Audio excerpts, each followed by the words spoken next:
দিল্লির ছেলে বিরাট কোহলি দিল্লিতে গিয়ে দিল্লিকে হারিয়েছেন, 50 করেছেন, তবে মনে হচ্ছিল কিনা, আপনি অফ এয়ারেও বলছিলেন আমার সঙ্গে যে হয়তোবা শেষ করে আসতে পারতেন বিরাট কোহলি ম্যাচটা। এবং আমার কাছে গতকালকে ম্যাচটা শুরু হওয়ার আগেই মনে হচ্ছিল যে বিরাট কোহলি কিছু করে দেখাতে যাবেন। ইটস বিকজ বিরাট কোহলির মাঠ ব্যাঙ্গালোরে, যেটা আবার হোম গ্রাউন্ড KL রাহুলের, সেই ম্যাচটাতে KL রাহুল ম্যাচটা শেষ করেছিলেন 90-এর ঘরে একটা ইনিংস খেলেছেন, এবং ম্যাচ শেষে KL রাহুল একটা সেলিব্রেট করেছিলেন যে this is my home ground.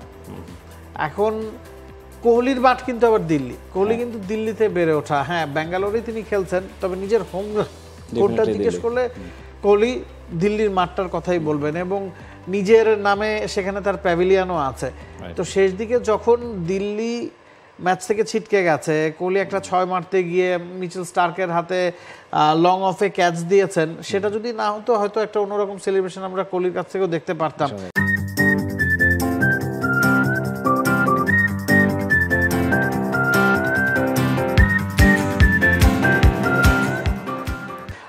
এবং যেটা KL রাহুল করেছিলেন, ব্যাটটা এভাবে ঘুরিয়েছেন মাঠের মাঝখানে, এবং মাঝখানে ব্যাটটা পেতে বলেছিলেন this is my home ground.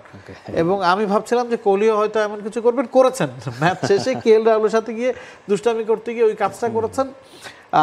শেষ করে আসতে পারেননি, এর আগের সবগুলো ম্যাচই যেগুলো ব্যাঙ্গালোর চেস করেছে আনবিটেন ছিলেন, তারপরও এই ম্যাচ জয়ের অন্যতম নায়ক বিরাট কোহলি।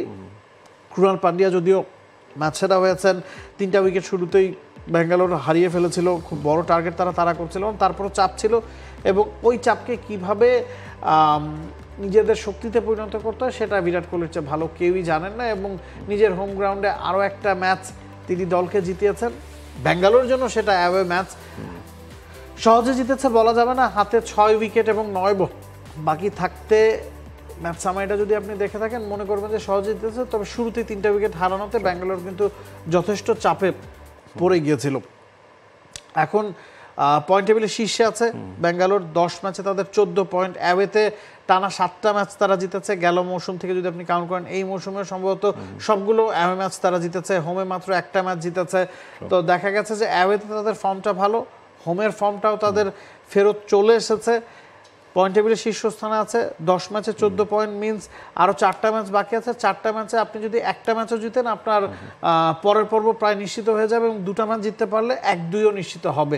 কোহলি এবার যেভাবে হোক ট্রফিটা জিততে চান, ব্যাঙ্গালোর টিম ম্যানেজমেন্টও সেভাবেই দলটা গুছিয়েছে, বড় নামের পিছনে না ছুটে স্ট্যাটিস্টিক্সের উপর ভর করে দলটা গুছিয়েছে, এবং দলটা পারফর্ম করছে। তারা 1-2 হতে চাবে যাতে ফাইনাল খেলার 2টা চান্স তারা পায়। এখন সেই পর্যায়ে তারা পৌঁছে গেছে যে ওই জিনিসটা দিয়ে তারা ভাবতে পারে। নিঃসন্দেহে দেখুন, RCB টিমটা ট্রেডিশনালি সবসময় তারকাদের উপর নির্ভর একটা দল ছিল, ব্যাটসম্যানদের উপর। ক্রিস গেল, ডিভিলিয়ার্সের মতো প্লেয়ার এখানে খেলে গিয়েছেন, ফাফ ডু প্লেসিস খেলেছেন, কিন্তু আমার কাছে মনে হয় ওই যে ব্যালেন্স টিম, আপনি যেটা খানিক আগেই বললেন যে স্ট্যাটস দেখে বা ইম্প্যাক্ট বুঝে প্লেয়ার দল সাজানো, এই কাজটা অবশেষে RCB করেছে, এবং তার ফলাফল কিন্তু তারা পাচ্ছে।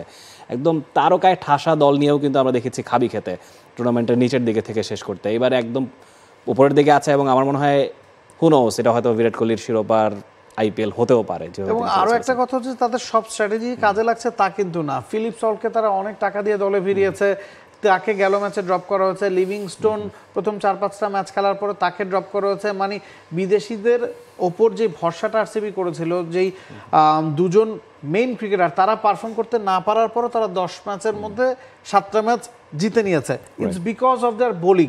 হ্যাজেলউড আউটস্ট্যান্ডিং ফর্মে আছেন, 18টা উইকেট পেয়েছেন। কোহলির রান সবচেয়ে বেশি, যেটা আমরা অফেয়ারে কথা বলছিলাম যে top run গেটার, top wicket taker এই দলটাতে। Yash Dayal, he has been impressive. Shreyas Sharma wicket পাচ্ছেন, ক্রুনাল পান্ডিয়া একটু ডিফেন্সিভ মাইন্ড সেটআপে বল করছেন, ভুবনেশ্বর কুমার নতুন বলটা সামলাচ্ছেন। সব মিলে তাদের বোলিং ডিপার্টমেন্টটা এখন অন্যান্য যে কোনো বারের তুলনায় শক্তিশালী মনে হওয়াতেই এই দলটা আসলে এখন এই অবস্থানে আছে, এবং পরের পর্ব তারা প্রায় নিশ্চিত করে ফেলেছে। 1-2-এর দিকে আসলে চোখ রাখছে এখন বিরাট কোহলির royal Challengers Bangalore. For more updates, subscribe to our YouTube channel and click on the bell icon. Follow us on Facebook and Instagram. Download T-Sports app to enjoy exciting games and highlights. Visit tsports.com.